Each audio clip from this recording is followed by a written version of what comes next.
எங்கே 2-3 பேர் என் நாமத்தினாலே என் பெயரினாலே கூடியிருக்கிறார்களோ அவர்கள் மத்தியிலே நான் இருக்கிறேன். 4-5 பேர் சேர்ந்து ஏதாவது குடும்ப கதை, சொந்த கதை, சோக கதை, பக்கத்து வீட்டு கதையெல்லாம் பேசிட்டு இருந்தாங்க. ஆண்டவர் இருக்கிறாரா? கிடையாது.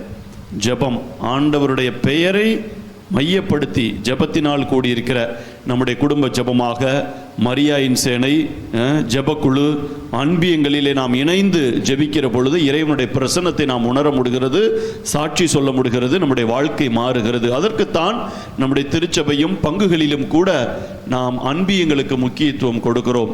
இணைந்து குடும்பமாக ஜெபிக்க வேண்டும், ஆண்டவரை மையப்படுத்த வேண்டும், இறை வார்த்தைக்கு முக்கியத்துவம் கொடுக்க வேண்டும் என்று சொல்லி, ஆகவே நாம் கதை பேச அல்ல, ஆண்டவருடைய நாமத்தை பறைசாற்ற, அவரை வைத்து அவருடைய பெயரிலே நாம் அனைத்து அருள் வரங்களையும் பெற்றுக்கொள்ளவும், பிறருக்காக நாம் பரிந்து பேசவும் இந்த ஜெபத்திலே நாம் ஈடுபட வேண்டும் என்று சொல்லி கடவுள் விரும்புகிறார்.